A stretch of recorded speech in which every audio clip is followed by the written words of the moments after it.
Dear students, welcome you to session 39, chapter Cost of Capital, Financial Management, 6th semester BCom of Mangalore University. In this session, let us work out a problem relating to weighted average cost of capital. X Limited has the following capital structure. Equity share capital 2 lakh shares 40 lakhs, 6% preference shares 10 lakh, 8% debentures 30 lakhs and the total is 80 lakhs. And the market price of the company's equity share is rupees 20. It is expected that the company will pay a current dividend of rupees 2 per share, which will grow at 7% forever.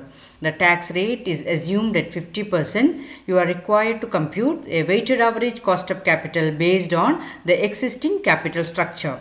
B. The new weighted average cost of capital if the company raises an additional 2 lakh debt by issuing 10% debentures.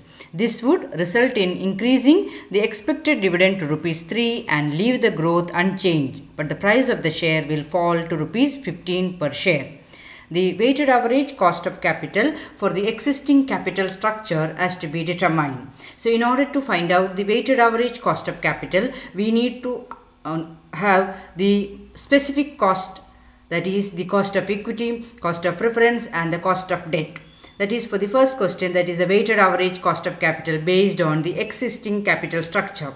Then what happens is the company is planning to bring in additional 2 lakh rupees debt by issuing 10% debentures. So debt is increasing. At the same time, the dividend as well as the share price will be changing. So again, we'll have to find out the new weighted average cost of capital when there is a change in the capital structure.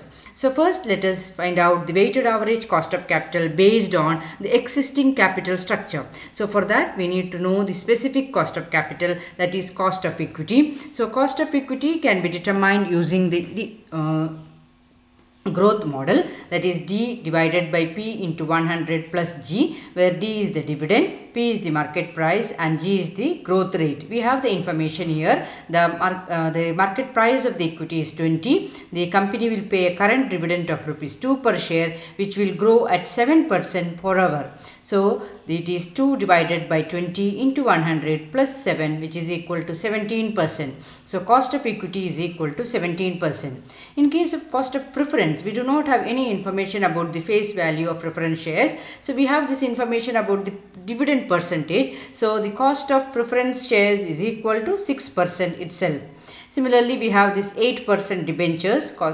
We have to find out the cost of debt. Since we do not have information about the face value, we can take it as 100 and then do the calculation, or you can directly find out the after-tax cost of debenture. So it is the after-tax cost of debenture is equal to I into 1 minus T divided by P into 100, where I is the interest. So it is 8 rupees into 1 minus tax rate 0.5 divided by 100 into 100, which is equal to 4%.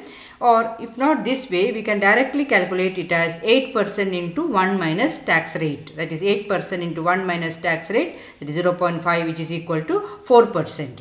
Now we have the information about the cost of equity now, cost of preference shares as well as the cost of debentures. Using this, the weighted average cost of capital can be found out. So weighted average cost of capital is equal to equity share capital multiplied with cost of equity plus preference share capital multiplied with the cost of preference plus debt multiplied with the cost of debt divided by the total long-term funds multiplied with 100.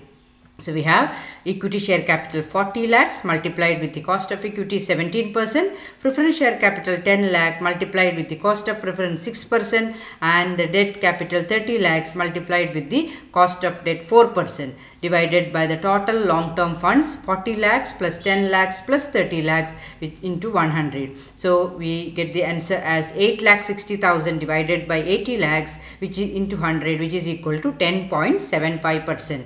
So we have calculated the weighted average cost of capital of the existing capital structure. Now what happens is the firm is planning to raise additional 2 lakh rupees by issuing 10% debentures. That means we have new debt, and at the same thing, that this will result in increasing the expected dividend to rupees 3 and leave the growth unchanged, but the price of the share will fall to rupees 15 per share.